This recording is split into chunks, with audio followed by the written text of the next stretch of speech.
ಜೀವಾಣುಗಳು ನಾವು ಭೂಮಿಗೆ ಹಾಕಿದಾಗ ಜೀವಾಣುಕ್ಕೆ ಬೇಕಾದ ಒಂದು ಅಗತ್ಯವಾದ ಒಂದು ವಾತಾವರಣ ಇಲ್ಲ ಅಂದರೆ ನಾವು ಜೀವಾಮೃತ ಕೊಟ್ಟರು ಅಷ್ಟೊಂದು ಎಫೆಕ್ಟಿವ್ ಇರಲ್ಲ. ಅದಕ್ಕೆ ಮಲ್ಚಿಂಗು ತುಂಬ ಇಂಪಾರ್ಟೆಂಟ್. ಈ ಸೆಟಪ್ಪು ನನಗೆ 5,000 ರೂಪಾಯಿ ಖರ್ಚಾಗಿದೆ. ಜೀವಾಮೃತನ 7 ದಿನದಲ್ಲಿ ಕೊಟ್ಟಬೇಕು. ಅದು 7 ದಿನ ಆದಮೇಲೆ ಅದು ಎಫೆಕ್ಟು.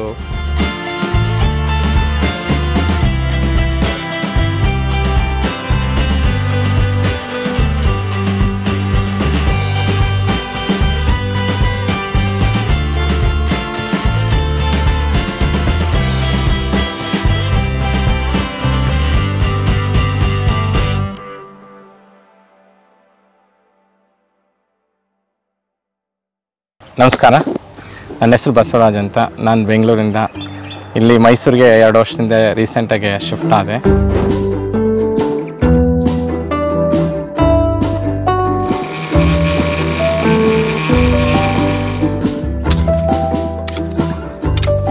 ಇಲ್ಲಿ ನಾನು ಸೆಟಪ್ ಮಾಡಿದ್ದೀನಿ ಜೀವಾಮೃತ ಮತ್ತು ಕೃಪಾಮೃತನ ಹೇಗೆ ತಯಾರು ಮಾಡೋದಂತ. ಆ್ಯಕ್ಚುಲಿ ಈ ಭಾಗ ನಾನು ಇಟ್ಟದೆ ಫಾರ್ಮ್ ಕಿಚನ್ ಅಂತ.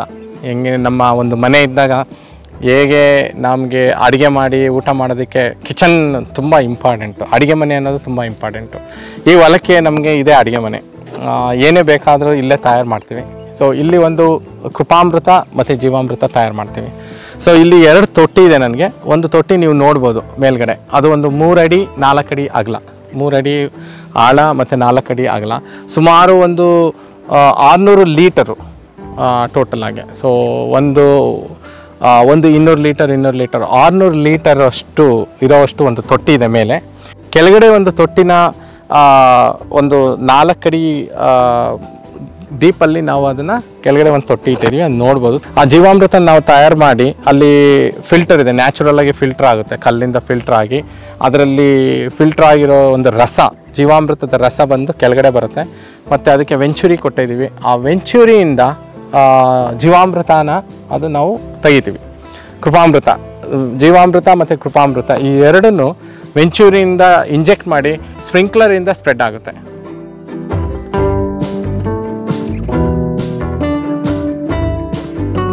ಸೊ ನೀವು ಕೂಡ ಈ ಥರ ಒಂದು ಏರ್ಪಾಟ್ ಮಾಡೋದು. ಕೆಲವು ರೈತರು ಕೇಳ್ತಾರೆ, ಇಷ್ಟೊಂದು ಸೆಟಪ್ ಮಾಡಬೇಕಾ, ಇದಕ್ಕೆ ಖರ್ಚಾಗಿದೆ ನನಗೆ. ಇಷ್ಟು ಖರ್ಚು ಮಾಡೋ ಅವಶ್ಯಕತೆನೇ ಇಲ್ಲ. ನೀವು ಇದೇ ಸೆಟಪ್ನ ಪ್ಲಾಸ್ಟಿಕ್ ಡ್ರಮ್ನಲ್ಲಿ ಇಟ್ಕೊಂಡು ಮಾಡೋದು. ಇಲ್ಲಿ ಇಂಪಾರ್ಟೆಂಟ್ ಬಂದಿರೋದು ಕೃಪಾಮೃತ ಜೀವಾಮೃತನ ಫೀಡ್ ಮಾಡಬೇಕು ನಾವು, ಅದು ಇಂಪಾರ್ಟೆಂಟ್. ಸೊ ಅದಕ್ಕೆ ಬೇಕಾಗಿರೋದು 2 ಡ್ರಮ್ಮು. 1 ಎಕರೆಗೆ 200 ಲೀಟರು ಜೀವಾಮೃತ ಅಥವಾ ಕೃಪಾಮೃತ ಕೊಡಬೇಕು. 2 ಎಕರೆಗೆ 400 ಲೀಟರು ಅಂದರೆ 2 ಡ್ರಮ್ ಇದ್ದರೆ ನಿಮಗೆ ಜೀವಾಮೃತ ಕೃಪಾಮೃತನ ರೆಡಿ ಮಾಡ್ಬೋದು. ಸೊ ಅದನ್ನು ನಾವು ನೋಡೋಣ ಹೇಗೆ ವರ್ಕ್ ಆಗುತ್ತೆ ಅಂತ. ಇಲ್ಲಿ 2 ಟ್ಯಾಂಕ್ ಇದೆ. ಜೀವಾಮೃತ ಮಾಡೋದಕ್ಕೆ ನಮಗೆ ಅನುಕೂಲವಾಗಿ ಮಾಡಬೇಕಾದ್ರು ಮತ್ತು ಇದು ತುಂಬ ಯಾವಾಗಲೂ ಮಾಡಿ ಕೊಡೋದ್ರಿಂದ ಈ ಸೆಟಪ್ಪು ತುಂಬ ಹೆಲ್ಪ್ ಆಗುತ್ತೆ. ಇಲ್ಲಿ 2 ಟ್ಯಾಂಕ್ ಇದೆ. ಜೀವಾಮೃತಕ್ಕೆ ನಾವು 2 ಟ್ಯಾಂಕ್ ಯೂಸ್ ಮಾಡ್ತಾಯಿದ್ದೀವಿ. ಒಂದು ಕೆಳಗಡೆ ಟ್ಯಾಂಕ್ ಇದೆ, ಇನ್ನೊಂದು ಮೇಲ್ಗಡೆ ಟ್ಯಾಂಕ್ ಇದೆ. ಈಗ ನಾನು ಮೇಲ್ಗಡೆ ಟ್ಯಾಂಕಲ್ಲಿ ಇಲ್ಲಿ ನಾನು ಜೀವಾಮೃತನ ತಯಾರು ಮಾಡೋ ಒಂದು ಇದನ್ನು ಹೇಳ್ತೀನಿ. ಮತ್ತು ಈ ಟ್ಯಾಂಕು ಒಂದು 600 ಲೀಟರು ಹಿಡಿಯುತ್ತೆ. ನಮ್ಮ ಜಮೀನಿರೋದು 2 ಎಕರೆ. 2 ಎಕರೆಗೆ ನನಗೆ 400 ಲೀಟರು ಜೀವಾಮೃತ ರೆಡಿ ಮಾಡಿಕೊಂಡ್ರೆ ಸಾಕಷ್ಟಾಗುತ್ತೆ. ಸೊ ಇದರಲ್ಲಿ ಮೇಲ್ಗಡೆ ಇರೋ ಟ್ಯಾಂಕ್ನಲ್ಲಿ ನೀರನ್ನ ಒಂದು 6 ರಿಂದ 7 ದಿನ ಶೇಖರಣೆ ಮಾಡಿ ಇಟ್ಟಿರ್ತೀವಿ ನಾವು. ಈ ನೀರು 6-7 ದಿನ ಆದಮೇಲೆ ಅದು ಸೆಟಲ್ ಆಗಬೇಕು. ನೀರು 6-7 ದಿನ ಆದಮೇಲೆ ಇದಕ್ಕೆ ನಾವು 10 kg 200 ಲೀಟ್ರಿಗೆ 10 kg ಸಗಣಿ ಮತ್ತು 10 ಲೀಟರು ಗೋಮೂತ್ರ ಮತ್ತು 2 kg ದ್ವಿದಳ ಧಾನ್ಯದ ಹಿಟ್ಟನ್ನು ಹಾಕಿ ಮತ್ತು 2 kg ಸಾವಯವ ಬೆಲ್ಲನೂ ಹಾಕ್ತಾರೆ. ಸೊ ಇದಕ್ಕೆ ನಿಮ್ಮಲ್ಲಿ 2 ಲೀಟರು ಮಜ್ಜಿಗೆ ಕೂಡ ಮಿಕ್ಸ್ ಮಾಡ್ಬೋದು, ಬಟ್ ಅದಕ್ಕೆ ಏನು ಕಂಪಲ್ಸರಿಯಾಗಿ ಬೇಕಾಗಿಲ್ಲ. ಸೊ ಇಷ್ಟು ಬೇಕಾಗಿರೋದು ನಮಗೆ ಮಣ್ಣು, ಒಂದು ಇಡಿ ಮಣ್ಣು, 200 ಲೀಟ್ರಿಗೆ 1 ಇಡಿ ಮಣ್ಣು, 2 kg ಕಡಲೆ ಹಿಟ್ಟು ಅಥವಾ ಏನೇ ಕಾಳು ಇಟ್ಟಿರ್ಬೋದು, ತೊಗರಿ ಕಾಳು, ಹುರುಳಿಕಾಳು ಮತ್ತು ಕಡಲೆಕಾಳು. ನಿಮ್ಮಲ್ಲಿ ಬೆಳೆದಿರೋದನ್ನ ಬೇಕಾದ್ರೆ ಹಿಟ್ಟು ಮಾಡಿ ಕೊಟ್ಟರೆ ಇನ್ನೂ ಉತ್ತಮನೇ, ಆರ್ಗ್ಯಾನಿಕ್ ಇದ್ದರೆ ಉತ್ತಮ. ಮತ್ತು ಬೆಲ್ಲ, ಆಮೇಲೆ ಸಗಣಿ 10 kg ಸಗಣಿ, 10 ಲೀಟ್ರು ಗೋಮೂತ್ರ, ಇಷ್ಟನ್ನು ಇದರಲ್ಲಿ ಹಾಕಿ ನಾವು ಕ್ಲಾಕ್ ವೈಸ್ ಆಗಿ ಅದನ್ನು ಸುತ್ತಿ ಇದನ್ನು 6ರಿಂದ 7 ದಿನ ಬಿಡಬೇಕು. ಅಲ್ಲಿಗೆ 6ರಿಂದ 7 ದಿನ ಗೋಕೃಪಾಮೃತ ತಯಾರಾಗುತ್ತೆ. ಇದರಲ್ಲಿ ಇಲ್ಲಿ ನಾವು ಟ್ಯಾಂಕ್ನ ಯಾವ ಥರ ಮಾಡಿದ್ದೀವಿ ಅಂದರೆ, ಈ ಸಗಣಿ ಇರೋದ್ರಿಂದ ಇದು ಫಿಲ್ಟರ್ ಮಾಡಿ ನಾವು ರಸನ ಜೀವಾಮೃತ ರಸನ ನಾವು ವೆಂಚುರಿ ಮುಖಾಂತರ ನಾವು ಎಲ್ಲ ಜಮೀನು ಎಲ್ಲ ಗಿಡಕ್ಕೂ ಫೀಡ್ ಮಾಡ್ಬೋದು. ಸೊ ಈಗ ಅದು ಹೇಗೆ ನಾವು ಫಿಲ್ಟರ್ ಮಾಡ್ತೀವಿ, ಈಗ ಫಿಲ್ಟರ್ ಬಗ್ಗೆ ನಾನು ಹೇಳ್ತೀನಿ. ಇಲ್ಲಿ ಇದು ಟ್ಯಾಂಕ್ ತಳಭಾಗದಿಂದ 6 ಇಂಚು ಒಂದು ಪೈಪು ಔಟ್ಲೆಟ್ ಬಿಟ್ಟಿದ್ದೀವಿ. ಇಲ್ಲಿ 6 ಇಂಚ್ ಕೆಳಗಡೆ ಎಲ್ಲ ಸಗಣಿ, ಕಸರೆ, ಹಿಟ್ಟು ಎಲ್ಲ ಸೆಟ್ಲ್ ಆಗಿರುತ್ತೆ. ಸೊ ಇಲ್ಲಿಂದ ಮೇಲೆ ಇದು ತಿಳಿ ನೀರಿರುತ್ತೆ. ಈ ತಿಳಿ ನೀರನ್ನು ನಾವು ಇದರಿಂದ ಬಿಟ್ಕೊಳ್ತೀವಿ. ಇಲ್ಲಿಂದ ಏನೇ ಕಸರೆ ಇದ್ರೂ ನಿಧಾನವಾಗಿ ಇಲ್ಲಿಂದ ಫಿಲ್ಟರ್ ಆಗ್ತಾ ಹೋಗುತ್ತೆ. ಇಲ್ಲಿ 3 ಲೇಯರ್ ಫಿಲ್ಟರ್ ಮಾಡ್ಕೊಂಡಿದ್ದೀವಿ. ಇದು ನಾನೇ ಮಾಡಿರೋ ಒಂದು ಪ್ಲ್ಯಾನ್ ಫಿಲ್ಟರು. ಇದು ಒಂದು 20 mm, 12 mm, 10 mm ಜೆಲ್ಲಿ ಹಾಕಿ ಮಾಡಿದ್ದೀನಿ. ನೀವು ಬೇಕಾದ್ರೆ ಮರಳು ಕೂಡ ಯೂಸ್ ಮಾಡ್ಬೋದು. ಇದ್ರ ಮೇಲೆ ಒಂದು ಫಿಲ್ಟರ್ ಲೇಯರ್ ಬರುತ್ತೆ ಕ್ಲೀನಿಂಗ್ ಮಾಡ್ಕೊಳ್ಳೋದಕ್ಕೆ.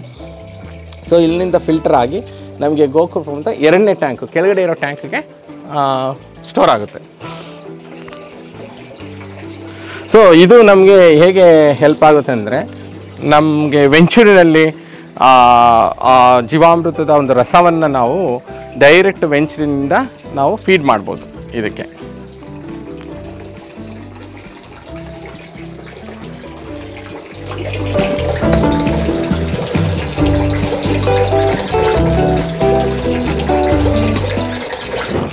ಸೊ ಜೀವಾಮೃತನ ತಿಂಗಳಿಗೆ 2 ಸಲ ಕೊಟ್ಟರೆ ಒಳ್ಳೆಯದು. ಸೊ ಕೊಡೋದಕ್ಕಿಂತ ಮುಂಚೆ ಇಂಪಾರ್ಟೆಂಟ್ ಏನಂದರೆ, ಟ್ಯಾಂಕ್ ಕ್ಲೀನ್ ಮಾಡ್ಕೊಳ್ಬೇಕು ನಾವು. Cleaning important. ಯಾಕಂದರೆ ಹೇಳಿದ್ದೀನಿ, ಜೀವಾಮೃತನ 7 ದಿನದಲ್ಲಿ ಕೊಟ್ಟಬೇಕು. ಅದು 7 ದಿನ ಆದಮೇಲೆ ಅದು ಎಫೆಕ್ಟು ಅಷ್ಟು ಚೆನ್ನಾಗಿರಲ್ಲ. ಮತ್ತು cleaning, so the tank cleaning process, tank cleaning ಪ್ರಾಸೆಸ್ಸಲ್ಲಿ ನಾನು ಆ ಸೈಡು ಫಿಲ್ಟ್ರಿಂಗ್ ಔಟ್ಲೆಟ್ ಹೇಳಿದೆ, ಇದು ಕ್ಲೀನಿಂಗಿಗೆ ತುಂಬ ಹೆಲ್ಪ್ ಆಗುತ್ತೆ.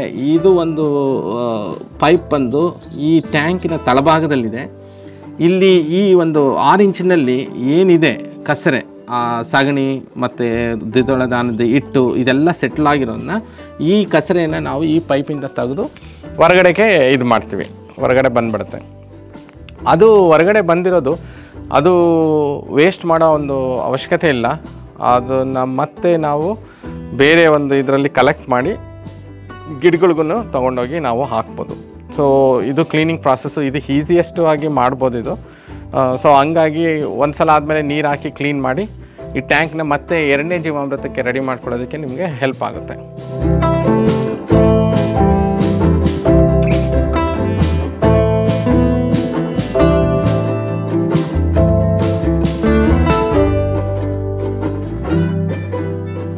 ಸೊ ಜೀವಾಮೃತನ ನಾವು ಈಗ ಫೀಡ್ ಮಾಡಿದ್ವಿ. ಈಗಾಗಲೇ ನಾನು ಹೇಳಿದ್ದೀನಿ, ಜೀವಾಮೃತಕ್ಕೆ ಒಂದು ಸೂಕ್ಷ್ಮವಾದ ವಾತಾವರಣನ ನಾವು ಕೊಡಬೇಕು.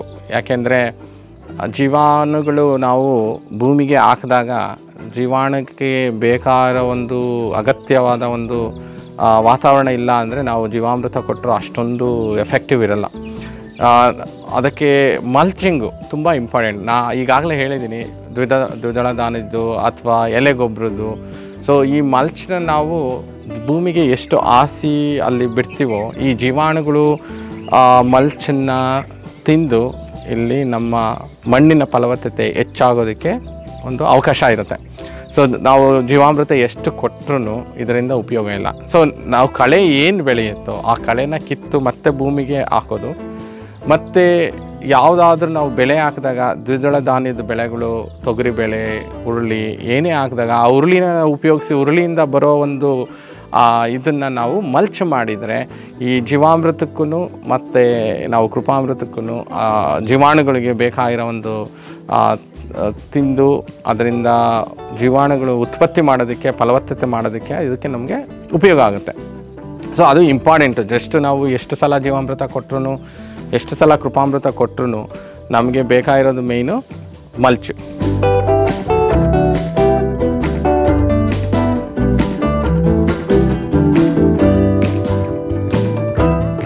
ಸೊ ಜೀವಾಮೃತ ಬಂದಿದ್ದು ವೆಂಚೂರಿನಲ್ಲಿ ನಾವು ಡೈರೆಕ್ಟಾಗಿ ಕೊಡೋದ್ರಿಂದ ಇಲ್ಲಿರೋ ಸ್ಪ್ರಿಂಕ್ಲರ್ಸ್ಗಳು ಮತ್ತು ಆ ಡ್ರಿಪ್ ಲೈನ್ಗೆ ಹೋಗುತ್ತೆ. ಸ್ಪ್ರಿಂಕ್ಲರ್ಗೆ ಹೋಗೋದ್ರಿಂದ ನಮ್ಮ ಈ ಜೀವಾಮೃತ ನಮ್ಮ ಜಮೀನು ಹೊಲದಕ್ಕೆ ಪೂರ್ತಿಯಾಗಿ ಸಪ್ಲೈ ಮಾಡುತ್ತೆ.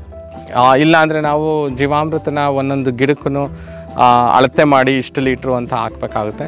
ಸೊ ಅದರಿಂದ ಕೆಲಸನೂ ಜಾಸ್ತಿ ಮತ್ತು ಎಫೆಕ್ಟಿವ್ ಆಗೂ ಇರೋದಿಲ್ಲ. ಸೊ ಇದು ಸ್ಪ್ರಿಂಕ್ಲರ್ಗೆ ಕೊಟ್ಟಿರೋದ್ರಿಂದ ಸ್ಪ್ರಿಂಕ್ಲರ್ ಏನು ಮಾಡುತ್ತೆ, ಈ ಗಿಡದ ಮೇಲೆ ಡೈರೆಕ್ಟಾಗೇ ಅದು ಸಿಂಪಡಿಸುತ್ತೆ. ಸೊ ಅದರಿಂದ ಗಿಡದ ಎಲೆ ಮೇಲೆ ಜೀವಾಮೃತ ಬಿದ್ದು ಮತ್ತು ಮಣ್ಣಿನಲ್ಲಿ ಹೋಗೋದ್ರಿಂದ ನಮಗೆ ಬೆಳೆಗಳು ಮತ್ತು ಗಿಡಗಳು ತುಂಬ ಚೆನ್ನಾಗಿ ಬರೋ ಒಂದು ಸಾಧ್ಯತೆ ಜಾಸ್ತಿ ಇದೆ. ಅದರಿಂದ ಕೆಲಸನೂ ಕಡಿಮೆ ಇರುತ್ತೆ. ಜೊತೆಗೆ ಇದು ಒಂದು ಪ್ರಮಾಣ ಒಂದೇ ಸಮಯವಾಗಿ ಎಲ್ಲ ಗಿಡಗಳಿಗೂ ಬೀಳೋ ಒಂದು ಸಾಧ್ಯತೆ ಇರುತ್ತೆ. ನಾವು ಕೊಟ್ಟರೆ ಸ್ವಲ್ಪ ಜಾಸ್ತಿ ಕೊಡ್ಬೋದು, ಸ್ವಲ್ಪ ಕಡಿಮೆ ಕೊಡ್ಬೋದು, ಮತ್ತು ಲೇಬರ್ ಕಾಸ್ಟ್ ಜಾಸ್ತಿ ಆಗುತ್ತೆ. 2 ಎಕರೆಗೆ ನಾವು ಜೀವಾಮೃತನ ಕೊಡಬೇಕಾದ್ರೆ 1 ರಿಂದ 2 ನಮಗೆ ಲೇಬರ್ ಬೇಕಾಗುತ್ತೆ. ಅವರು ಒಂದೊಂದು ಗಿಡಕ್ಕೂ ಹಾಕ್ಕೊಂಡು ಬರ್ಬೇಕಾದ್ರೆ ನಮಗೆ ಜೀವಾಮೃತ ಸಾಲದೆ ಬರ್ಬೋದು ಅಥವಾ ಜಾಸ್ತಿನೂ ಆಗ್ಬೋದು. ಸ್ಪ್ರಿಂಕ್ಲರು ಅಥವಾ ಡೈರೆಕ್ಟ್ ಡ್ರಿಪ್ ಲೈನ್ ಕೊಡೋದ್ರಿಂದ ಪ್ರತಿಯೊಂದು ಮರಕ್ಕೂ ಪ್ರತಿಯೊಂದು ಗಿಡಗಳಿಗೂ 2 ಎಕರೆಗೆ ಆಗುವಷ್ಟು ನಮಗೆ ಜೀವಾಮೃತ ಮತ್ತು ಕೃಪಾಮೃತವನ್ನು ಕೊಡ್ಬೋದು. ಇದು ಒಂದು ಬೆಸ್ಟ್ ಮೆಥಡ್ ಹೇಳ್ಬೇಕಂದ್ರೆ, ಕಾಸ್ಟ್ ಕಡಿಮೆ, ಬೆಸ್ಟ್ ಮೆಥಡು. ಈ ಸೆಟಪ್ಪು ನನಗೆ 5,000 ರೂಪಾಯಿ ಖರ್ಚಾಗಿದೆ.